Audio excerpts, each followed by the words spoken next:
বন্ধুরা, সত্য যুগে শিশু জন্মানোর সাথে সাথেই হাঁটতে পারত, কিন্তু বর্তমান কলিযুগে শিশু জন্মানোর পর 9 থেকে 10 মাস কেন লাগে হাঁটতে? গরু, ছাগল, কুকুর, বেড়াল সহ অন্যান্য পশু পাখিদের বাচ্চারা জন্মানোর সাথে সাথেই হাঁটতে শুরু করে দেয়, অথচ মানুষের সন্তানরা কেন হাঁটতে পারে না?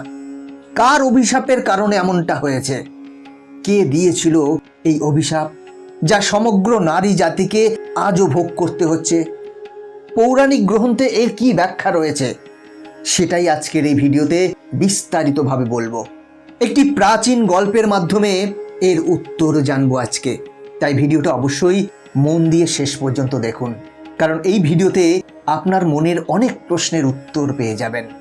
তাহলে চলুন শুরু করা যাক। একদিন ভগবান শ্রীকৃষ্ণ রাজ সিংহাসনে বসেছিলেন। তখন নারদ মুনি তার কাছে এসে বললেন, হে প্রভু, আজ আমি মৃত্যু লোকে মানুষদের মাঝে ঘুরে বেড়াচ্ছিলাম। তখন একজন মহিলা আমাকে জিজ্ঞাসা করলেন, সত্য যুগে যখন মহিলারা সন্তানের জন্ম দিত, তখন শিশুরা জন্মের সাথে সাথেই হাঁটা শুরু করত, এখন আর তা হয় না কেন? এই প্রশ্নের উত্তর আমার কাছে নেই প্রভু, সেই কারণে আপনার কাছে এসেছি, দয়া করে এই প্রশ্নের উত্তর বলুন। তখন ভগবান শ্রীকৃষ্ণ বললেন, এই প্রশ্ন সমগ্র মানব জাতির জন্য খুবই গুরুত্বপূর্ণ। তুমি যখন এই প্রশ্নের উত্তর জানতে চাইছো, আমি নিশ্চয়ই বলবো। একটি গল্পের মাধ্যমে জানতে পারবে কেন মহিলাদের সন্তান জন্মানোর সাথে সাথে তারা হাঁটতে পারে না। তখন নারদ মুনি বললেন, হে প্রভু, আমি এই সম্পূর্ণ গল্পটি মনোযোগ সহকারে শুনব, দয়া করে আপনি গল্পটি বলুন। তখন ভগবান শ্রীকৃষ্ণ বললেন, এক গ্রামে রামু নামে এক লোক বাস করত। রামু ছিল অত্যন্ত স্বার্থপর মানুষ। রামুর একটা গাভী ছিল, সে দুধ দিত। রামু সেই গাভীকে বেশি করে খাবার দাবার খাওয়াতো, খুব যত্ন করত, দুধ দহন করত, আর সেই দুধ নিজে খেত, পরিবারের সদস্যদের খাওয়াতো এবং বাকি দুধ বিক্রি করত। শুধু দুধ দিয়েই তার সংসার চলত। এভাবেই কাটছিল রামুর সংসার। কিছুদিন পর একটা সময় এলো যখন গাভীটি দুধ দেওয়া বন্ধ করে দিল। গাভীটি দুধ দেওয়া বন্ধ করার সাথে সাথে রামু তাকে খাওয়ানো বন্ধ করে দিল। এবং এমন একটি দিন আসে যখন রামু গরুটিকে বাড়ি থেকে নিয়ে যায় এবং জঙ্গলে ছেড়ে আসে। এখন সেই গরু একা হয়ে গেল, বেচারা বনে একা একা এদিক সেদিক ঘুরে বেড়ায়। এভাবে সে ঘুরতে ঘুরতে পৌঁছে যায় জঙ্গলের গভীরে একটি মন্দিরের কাছে এবং সে ঈশ্বরের কাছে প্রার্থনা করে বলে, হে ভগবান, আপনি আমাকে গরু জন্ম দিয়ে কেন এমন অন্যায় করেছেন? 84 লক্ষ জন্মের মধ্যে শ্রেষ্ঠ জন্ম হলো মানুষের, তবুও তারা কত পাপ ও অকর্ম করে। যতক্ষণ আমি দুধ দিতাম ততক্ষণ ওই ব্যক্তি আমাকে বাড়িতে রাখলো এবং আমাকে খাবার খেতে দিত, কত যত্ন করত। যেই দুধ দেওয়া বন্ধ করে দিলাম আমি, সাথে সাথেই তিনি আমাকে খাবার দেওয়া বন্ধ করে দিলেন। শুধু তাই নয়, তিনি আমাকে বাড়ি থেকে বের করে দিলেন। এখন আমি এদিক ওদিক ঘুরে বেড়াই। হে ঈশ্বর, আপনার তৈরি করা শ্রেষ্ঠ জন্ম মানুষের, সেই মানুষ কেন এত স্বার্থপর প্রভু এবং লোভী? এরপর ভগবান শ্রীকৃষ্ণ বললেন, সময় ধীরে ধীরে কেটে যায়। বেচারা গরু এদিক ওদিক ঘুরতে ঘুরতে একদিন আবার রামুর দরজায় আসে। রামু আবার লাঠি নিয়ে সেই গরুটিকে বনের দিকে তাড়িয়ে দেয়।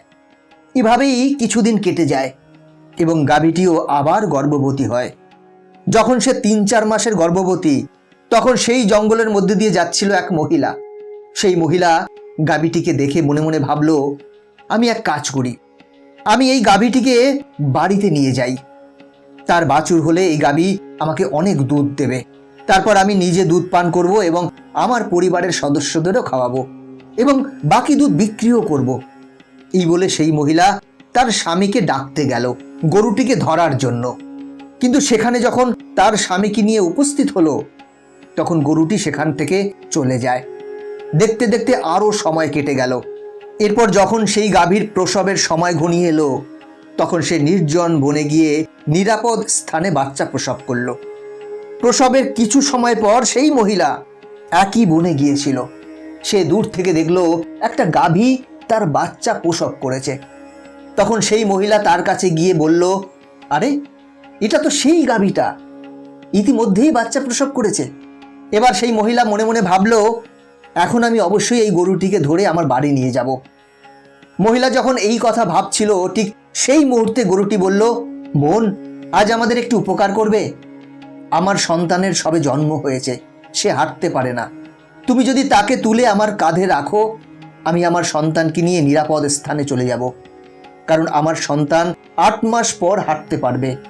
এরপর ভগবান শ্রীকৃষ্ণ নারদ মুনিকে বললেন, মহর্ষি নারদ, আগে এমনটা ছিল না।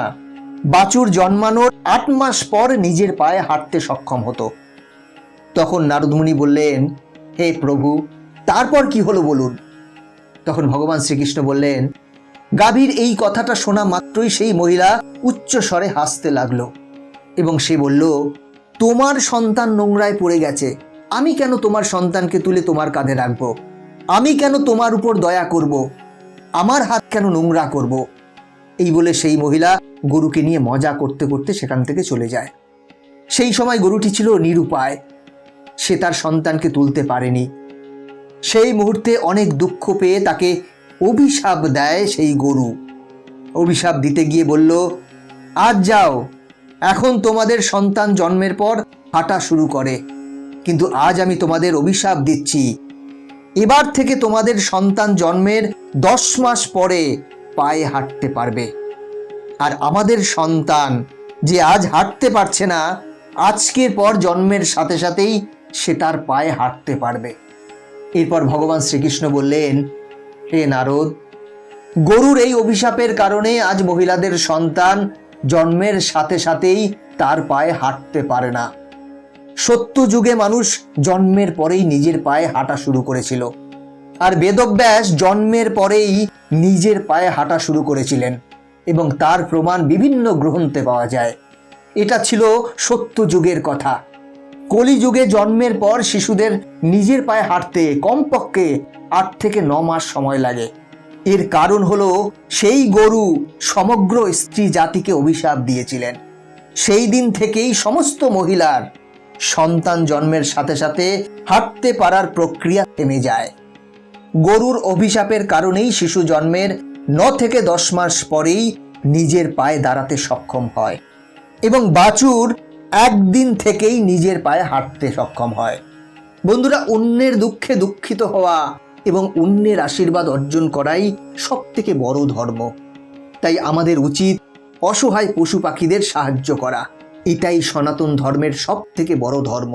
গরুর অভিশাপের কারণেই জন্মের পর নারীর সন্তানরা হাঁটতে পারে না।